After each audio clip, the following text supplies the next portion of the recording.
Hello everyone, welcome to my channel. Please subscribe and stay tuned by clicking the bell icon. They have hair up to there on Queen Charlotte. Really outrageous wigs steal a show. London. Although Queen Charlotte, a Bridgerton story, is a historical drama, hair designer Nick Collins wanted to bring a modern sensibility to the characters' looks.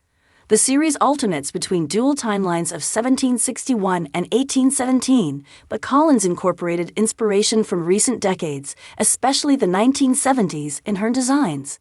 The historical periods are beautiful, and they existed, Collins says, speaking from London. So you do look at your knowledge of the period. But unless the brief is to make it absolutely historically correct, my goal is to appeal to everyone. Everybody wants to feel connected to what they're seeing on television. So for me, it's really important to contemporize a period so that it feels more real.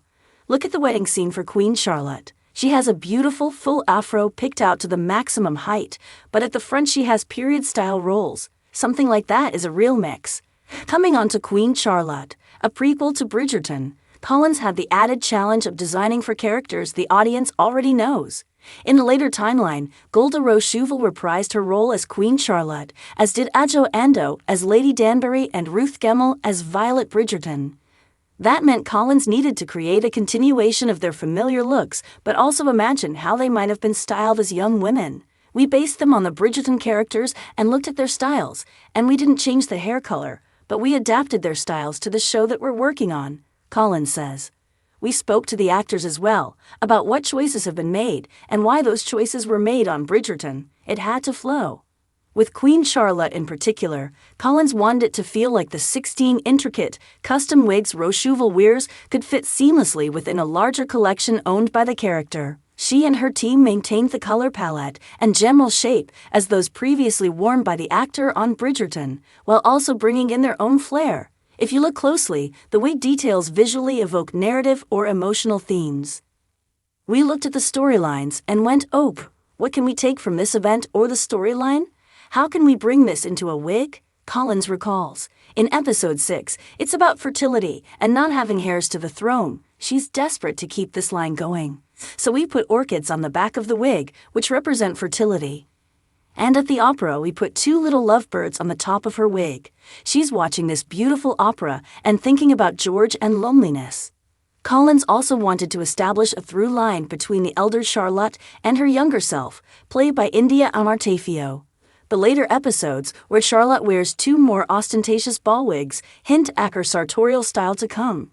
As a viewer, you can imagine how her wigs become bigger and bigger over the years. It was really important to make that journey and entwine those 2 characters, Collins notes. I really wanted to have a sense that they connected. This is one person's story. We wanted to make sense of that with how they looked and were represented. It was also important to showcase Queen Charlotte with natural textured hair.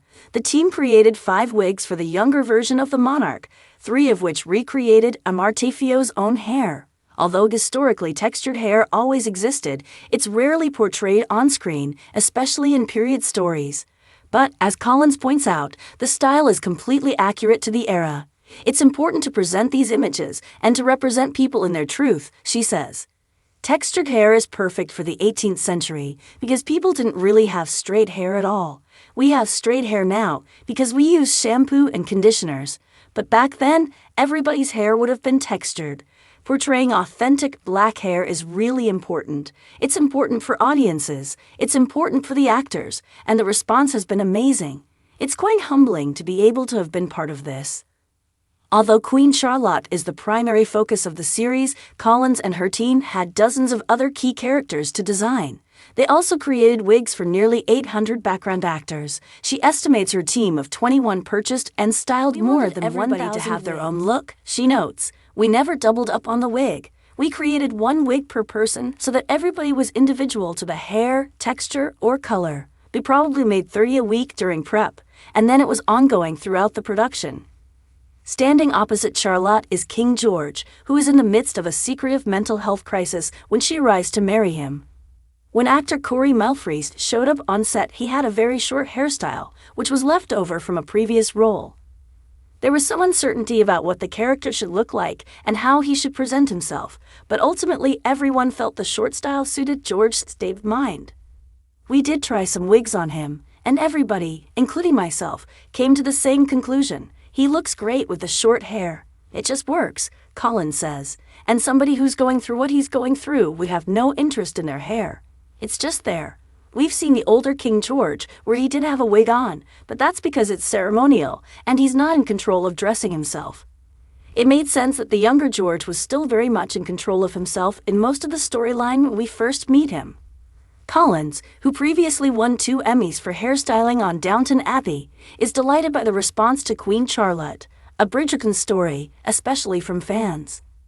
"I'm so grateful for Downton, and what I achieved on it, and the team," she says. "I absolutely loved working on it, but it is really lovely to start a show and actually create it from the beginning, even though it is part of Bridgerton. Your ultimate goal is that you create something that is not necessarily loved, but is respected and looked at like, wow, this is something that we've not seen before. This has not been done before. I'm really proud of what we've achieved in that way."